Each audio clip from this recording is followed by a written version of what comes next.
Viewers, welcome back, and thank you so much for staying tuned to Tobago Updates Television. Joined on set with the biggest Messi fan I know, Downie Marcelle, and the Blasters Club, of course. Again, champions nationally. Always good when we have Tobago teams going to Trinidad and beating them Trinidad teams, because over the years, that rivalry with Trinidad and Tobago. But let me say good morning to you guys. We have Mr. Raevion Marcelle, right? Yes. Raevion Marcelle, a player. Right, and of course we have Mr. Downie Marcelle, coach, Ball Blasters Sports Academy. Congratulations, guys, firstly. And of course, this is what the second year, 3 years in a row I've had you guys on. Of course, as champions of the Republic Bank Cup. This is a tournament that you look forward to, Downie. Of course, over the years, it's one of the tournaments that is really instrumental in the development of youth in Trinidad and Tobago. And I played that tournament myself as a... Wow, so it's years. Real back in the years. And, numerous Tobago teams have reached right there. Yeah. And, it's not easy.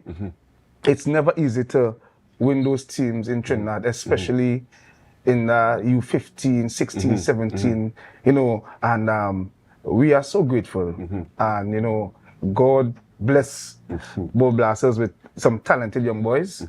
And we work really, really hard. We work really hard. And, to win an under-17 national title is no easy feat. And representing the island of Tobago as well. Opening that door for the national coaches in Trinidad, especially in the youth age groups, to pay attention because, we are doing well in Tobago. Not just Ball Blasters, because there are numerous clubs across the island improving, and you are seeing where the standard of football is reaching to a different level in Tobago. So we are happy to win the under-17 this year. Yeah. So let's take me through the trophies won.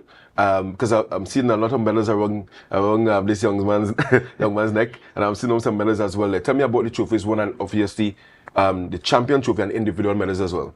Well, of course. Individual trophies. Well, we have here Captain Fantastic. Raevion Marcelle. He was actually, he received the award for the player of the tournament. Player of the not the final. Not the final. He was the player of the tournament. We also captured best goalkeeper, and we also captured the MVP of the tournament. What's his name? Downie Marcelle, and Caleb Romeo, our goalkeeper. He was the goalkeeper, and of course under 17. Under 17. Under 17, right? I also got the award for the coach of the tournament, 2025. Big up yourself one time. Yeah, thank you very much. Thank you very much. So, Raevion here, good job. All these medals are the for the league. So what happened? We have the Tobago of Tobago, right? Yeah. So we won the Tobago Zone Republic Cup League and Knockout, and these two were for the finals. Yeah. So these are the final medals. Okay. So how many age groups did Ball Blasters register to participate in? 2 age groups. U14, U17. Right. U14 boys, of course, they played a wonderful finals, and they lost that one on the whistle. I mean, it was a real difficult game. Pro Series, well-organized team in Trinidad. They're one of the top clubs in Trinidad. And, it was 2-2 until like 1 minute to go. And, a little error in defense, but of course, nothing that we cannot work on because, when you're dealing with young players, you have to expect that level of inconsistency sometimes because they are now applying their trade. So we were expecting to take it to penalties. And, unfortunately, we have seen it over the years where last-minute goals could break the heart. And as you mentioned, I mean, lapse in concentration, that's it. Especially in a final, it just had to be right there until the final whistle. And who did you play in the under-17 final, and what was the final score? We played FC Jinga. FC Jinga. That's a team from the Eastern Trinidad, a proper team again. We have met them in numerous competitions, and they're really difficult to play against. But we did well. We scored the first goal, and then we came in at the half, 2-1 down.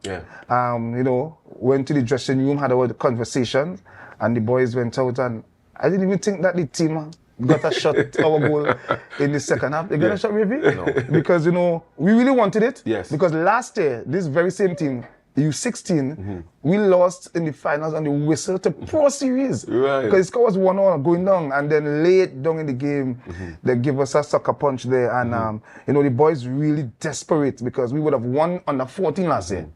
We were the national under 14 champions last year. And I was under 17. Right. Right. So the under 14 boys, they would have actually moved up to under 17. That's right. And national champions. That's So, right. I mean, is that double for the guys? I mean, course. and Raevion, player of the tournament, congratulations. That's no easy feat because I know that there are hundreds of footballers that participate in this Republic Bank Cup. Yeah, for sure. And to come out as the player of the tournament, how does that make you feel? Man, which village are you from? I'm from Plymouth. If I'm Plymouth, how does that make you feel coming from Plymouth, being the player of the tournament nationally? Well, I think that reach out to the community that I'm a great player. Yeah, great player, I like that. You support Manchester United? No, but Go ahead. but thank you for congratulating me. Yeah. And I think that I worked hard for that throughout the tournament, and I think we played well. Yeah, I mean, what would have contributed to your team's success this year? Because you mentioned, well, my last year, Marcel mentioned that this team missed out on the national title. And what would have contributed this year to getting over the line? I think the hard work to come back and win. The hard work to come back and win. Yeah. And what position you play? I play center back. What kind of captain are you? I think I'm a robust captain. I think I talk a lot and encourage the players. And encourage the players. I mean, any particular player is a troublesome player? You have any troublesome player on the team? No, not really. Yeah, because you are the boss. When you talk, like is it there? It don't always go away, but I think they listen and we communicate to each other. I listen as well, and I think I talk to the players really well. Yeah, fantastic. And what about Coach Marcel? What would you say about Coach Marcel? What kind of coach is he? He works us really hard. Yeah. And he allows us to reach our potential and make us reach places that we think we wouldn't reach. Yeah, and in terms of the entire season, because it was a very long season, yes, the highlight obviously would have been winning the title. Any particular game, stood out for you and was probably difficult and you got over the line?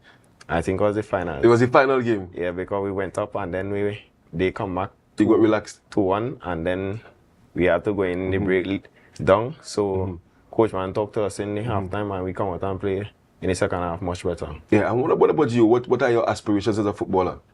Well, I want to be a professional footballer and make the national team for the big men. Yeah, and Coach Man, tell me about Marcel, because to be player of the tournament, captain, says a lot about his potential as a footballer. Well, to be quite honest, this is the type of player where you call coach's player. Right.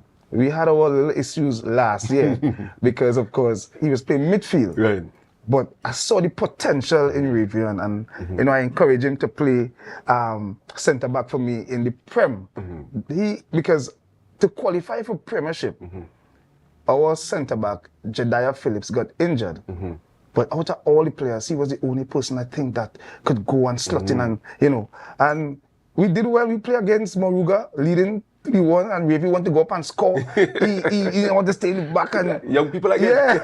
Yeah. So and even so, at the beginning of the Premiership season last year, we were struggling for that centre back pairing because Jediah did not come back to school, and this is Signal Hill talking about. That's Signal right. Hill And Secondary School. yes, so I called him and said, Raevi, you had to be my centre back. You had to come. I think if you play there, you're gonna really help the team. And his approach, his maturity, and the way how he loves the position now as a centre back and as a captain. He's a true leader. He's disciplined. He's humble. You never hear him shouting at the players and talking down to the players. The captaincy brought that on him. Yeah, for sure. He always encourages, and he's one of those few players where you give an instruction and he tries his best to follow. Yeah, and as you look to wrap, what's in the pipeline for Ball Blasters? Because Marcel, you guys are doing wonderful things, right? Last year I had you, and you mentioned that there was some collaborative effort with universities across. Yeah. I'm gonna have you back talking about that as well. But in terms of what's in the pipeline for Ball Blasters? Well, we just celebrated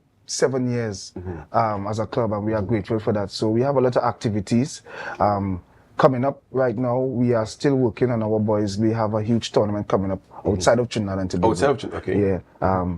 A little difficulty with acquiring some important things that we need to travel. So we may have to push it back a little bit. Right. Not much, just a little bit to ensure, because we don't want to leave here and go out there and end up in a precarious position. Yeah. The Forex is a bit of an issue. Yes. So, when we travel, our numbers large. So Yeah. we will travel with a U9, U13 up the road. And we have had some bad situations before with that. Well, I would say unfortunate situation, you know. Put it that way. Yeah, but we don't want to end up in a situation where, you know, players are under pressure because the establishment that we went to get the support. Yeah, in terms of the forex, they couldn't assure us the amount. Right. So we didn't want to take that risk and leave here and go up there and hoping, and then it never comes through, and then we end up in an unfortunate situation again. Like cartel. Sorry. Marcus. So, yeah. I just had to put it in there. Yeah, but we will continue to work. We have some tournaments coming up. We have City Cup. That's, I think, the biggest tournament locally in Trinidad and Tobago outside of Republic. Oh, right. So it's a tournament over a period of a weekend. And when is it? When is it That gonna be? is in July. Okay. And last year we would have won the under 14 again. That under 14 team, you need to mention that under 14 team. That team, we went to that tournament in City Cup, and we played about 7 games. And not a goal scorer on us. Yeah. And we never lost a game. We win the tournament unbeaten. And to do that in Trinidad against the top clubs in Trinidad, Marcus, that's not easy. Trinidad, we weren't coming to talent, and you see the talent pool in Trinidad is huge. So when Tobago teams and even the primary school teams that just went down there, we have to give homage and special recognition to teams that win national tournaments, you know, or athletics or whatever. We need to treat it differently because winning a national tournament is not easiest thing compared to the talent that we come up against in Trinidad. Fantastic. And Marcel, I mean, we are running out of time. In fact, we are out of time. So Natalie, watching me, bad idea. Of course, always good having you guys on set here. I need to have you back again talking about all the development programs that you guys are doing here in Tobago. Sure. And of course, Marcel, thank you so much for being here this morning. Yes. Brave soul, congratulations on your play of the tournament, and of course, continue leading the community that you are in Plymouth. And I'm hoping you have other young fellas in Plymouth can come out and do what you are doing as a footballer. Not just football, you have cricket too, you have basketball as well, track and field. Whatever it is, sport is the vehicle, right? And of course, God above everything. God above Marcel, everything. thank you so much for being here this morning. Again, congratulations to you and of course the community of Boy Blasters. Thank you very much. Viewers, thank you so much for being tuned this morning to the sporting segment on this Tobago Updates Television. Remember, it's ready. This evening at 7:30, we are all going to be converged at the Hazel Crawford Stadium in support of our Soca Warriors. They're taking on St. Kitts and Nevis Patriots. That's football, that's cricket, you know. St. Kitts and Nevis. St. Kitts and Nevis. The Patriots. It's the World Cup qualifier 7:30. Of course, guys, don't forget to share the live. Natalie, right after the break.